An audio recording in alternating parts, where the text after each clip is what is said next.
Married at First Sight, Season 14, Episode 9. This is for Mark and Lindsey. And this week they continue with the same old fight. And they open up with Lindsey and Mark sitting down eating dinner.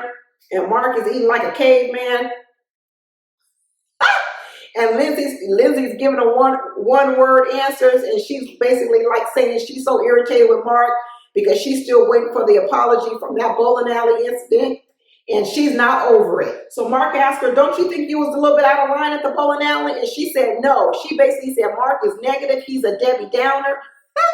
This girl, she sure can dish it, but she can't take it. She said Mark is a Debbie Downer, that he never gives her any words of affirmation, never lifts her up or praises her or anything like that. But here's the problem, Lindsey. You don't praise anyone. You put everyone down. It's so ironic that the person who has the most negative things to say about almost everyone on the show, you're the main one talking about you don't get affirmations. How does that work? She says basically she has switched her light on to off. She's like she's on the off switch. She says she's so done absorbing all his toxic sludge, she can't take it no more. She called him Mark the toxic one. Go figure. She says his life is always chaotic. He's always complaining. I don't know. Every time Lindsey describes Mark, it sounds so much like her. Sometimes I can't even know. Are you talking about Mark or are you talking about yourself? She talks about Mark is all about himself. Let me tell you why these two are clashing. I told you from the beginning that these two were alike. When you get two people who love all the attention, when they are with opposites, that opposite gives them room to get all the attention. Because when you have one person who likes all the attention and another person who doesn't, that person who likes all the attention, they get to suck up all the energy in the room. But what's happened with Mark and Lindsey is the truth of the matter is they both like the attention. So what they're complaining about is the same thing, that it's not enough air in the room for them. What Lindsey is upset about is that the attention that Mark wants takes up room for her getting attention. This is why they're clashing, and this is what I told you about. Sometimes opposites, sometimes sameness is good, but sometimes it's not. In the case of Mark and Lindsey, it is not a good pairing, not at all. Basically, Lindsey's saying she's not having any fun, she's not having a good time, because fun to Lindsey is being able to do what she says. Fun to Lindsey is being able to do what she wants to do, when she wants to do it, how she wants to do it, say what she wants to say, and nobody checks her or corrects her. That is her ideal of being fun. It's basically a runaway freight train. She says she's tired of bending over backwards, being empathetic and nice. I'm sorry, Lindsey. I didn't know that it was so much strain to be nice to a person. But when you are Lindsey, it is a lot of work. It is a lot of work trying to be nice to a person because you know what? That's not your normal personality. And what she's saying is it's getting more and more difficult to be a nice person. You're right, because that's not who you are naturally. And as a result, you're having to stretch way too much than you want to. She says she's tired of being kind and empathetic. And she tells Mark, is there anything you like about me? Is there anything at all? And he damn near is silent, but he comes up with a few things. She says when she came in at 100%. Now she's down to 1%. And Mark says, I guess 1% is better than zero. No, it's not. Barely. It's barely better. Not really, Mark. So Mark cooks dinner for him, cooks these burgers. Lindsey says they dry, they're a little tough and chewy. I bet they are. I bet he don't know how to cook. They start playing the game everybody played this week about have you ever been in love? What would it take for you to get in love? And Lindsey says she's been in love and that she loved the guy that she moved to New York for because he was so supportive and there for her. That's her I love you language. Her I love you language is never go against her, loyal, faithful, just go along with whatever she wants.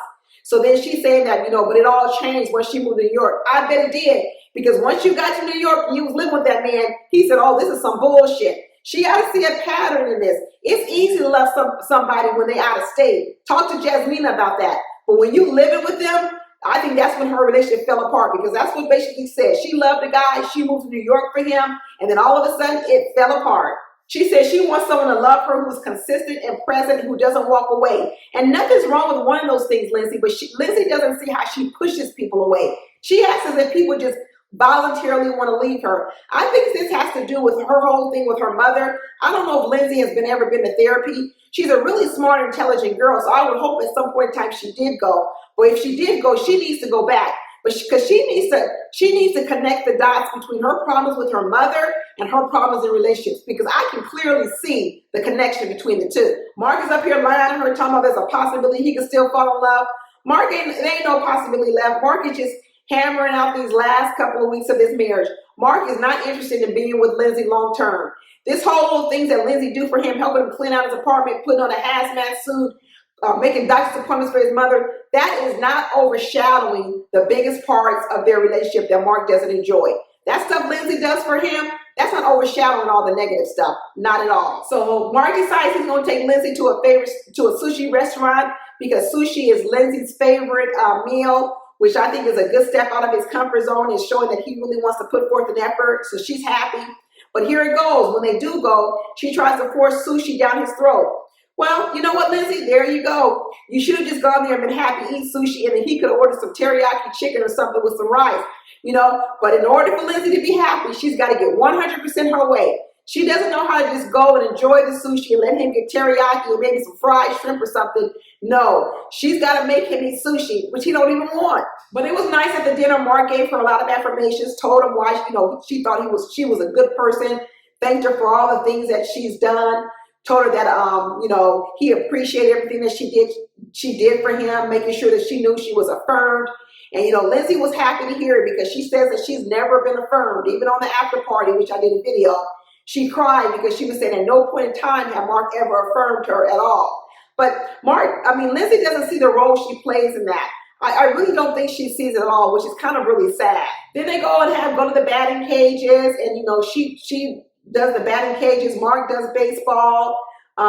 Then they ride go-karts and they have a lot of fun. And Mark is like, yeah, we having fun and all, but we got to take it one day at a time because for every good day they have several bad days, you know. So it's really good that they're taking it one day at a time. But on the after party, let me tell you, Lindsey ripped into Mark. She said all kind of horrible things about Mark. Said that Mark, you know, was basically a side dude. No other woman has ever been with him more than 2 months. That he sort of proposed to a woman that already was married, and or a woman that already had a boyfriend.